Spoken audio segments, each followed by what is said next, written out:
cry for mercy, Lord. Were you to count my sinful ways, how could I come before your throne? Yet full forgiveness meets my gaze. I stand redeemed by grace alone. I will wait for you, I will wait for you. On your word I will rely. I will wait for you, truly wait for you, till my soul is satisfied. So put your hope in God alone.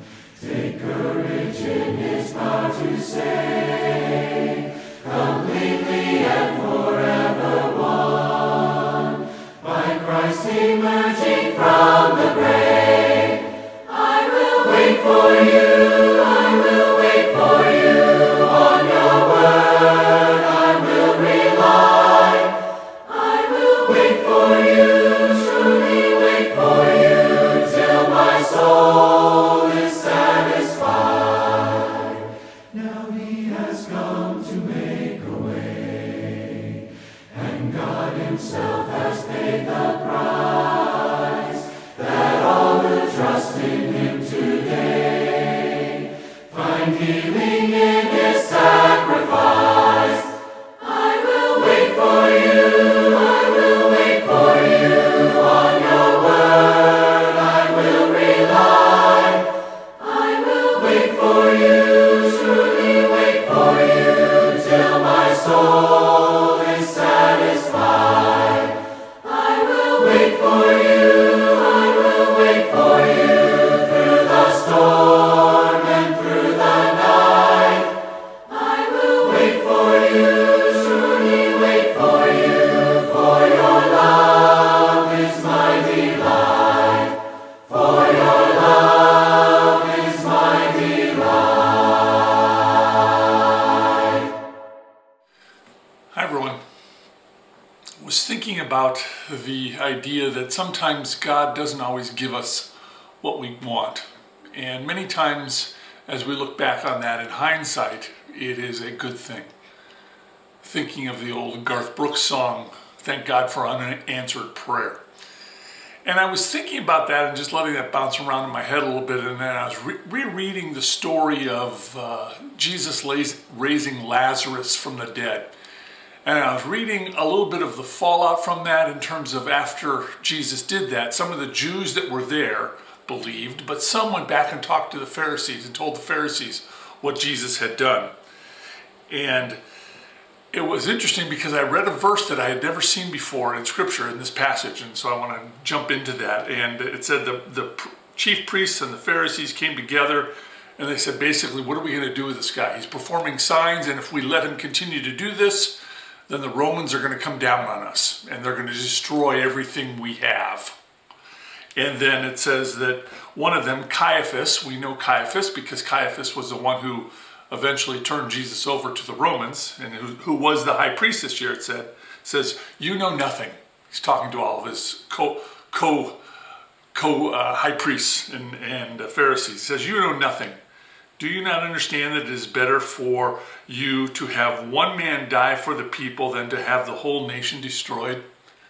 In other words, he's saying it's better for Jesus to die than for the whole nation to be destroyed. And then John adds this, and this is the part I'd never seen before. It says, he did not say this on his own, but being high priest that year, he prophesied that Jesus was about to die for the nation. And not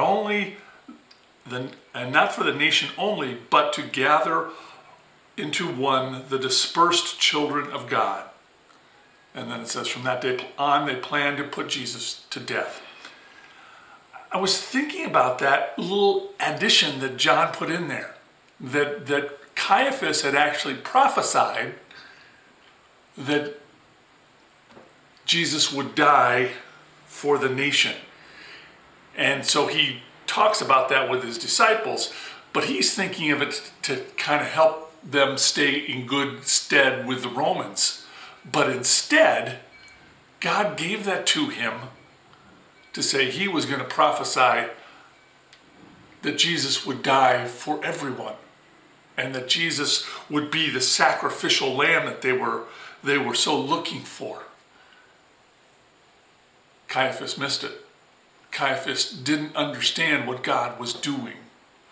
He was too wrapped up in his own things, in his own perception of who God was and what God wanted. And so he missed what God was really trying to tell him.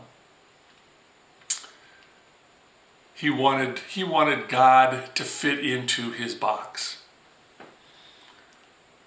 And I think that's what happens with us too, particularly around the idea of maybe unanswered prayers or things that we are thinking about that over time I think helps us understand that not getting what we want is sometimes a good thing.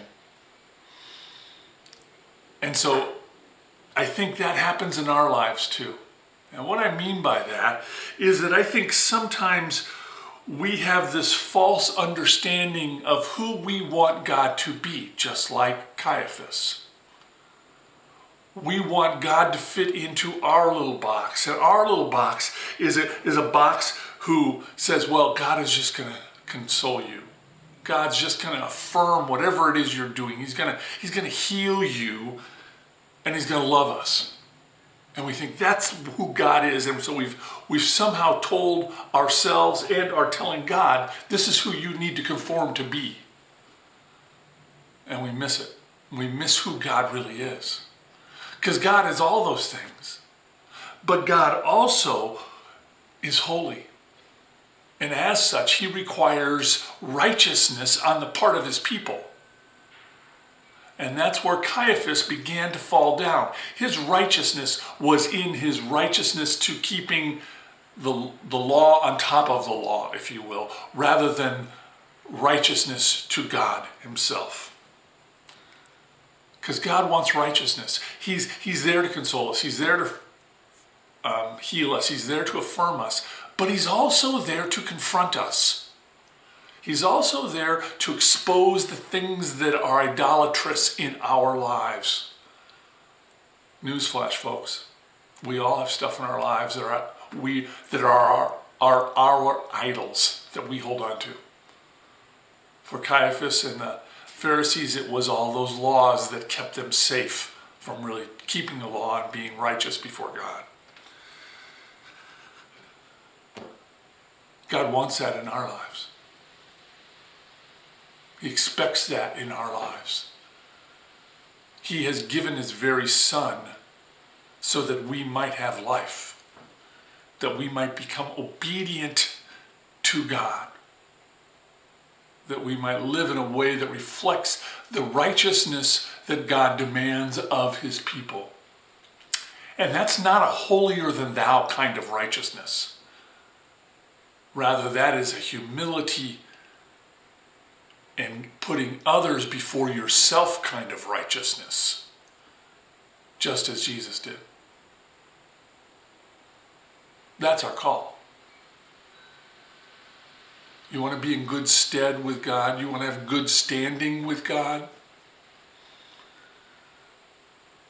Then not only understand the things that God gives us to encourage us, but also live in and live under the things that God demands of us: obedience, holiness, righteousness, not letting anything in our lives come before God. That's what God demands of you. That's what he demands of me.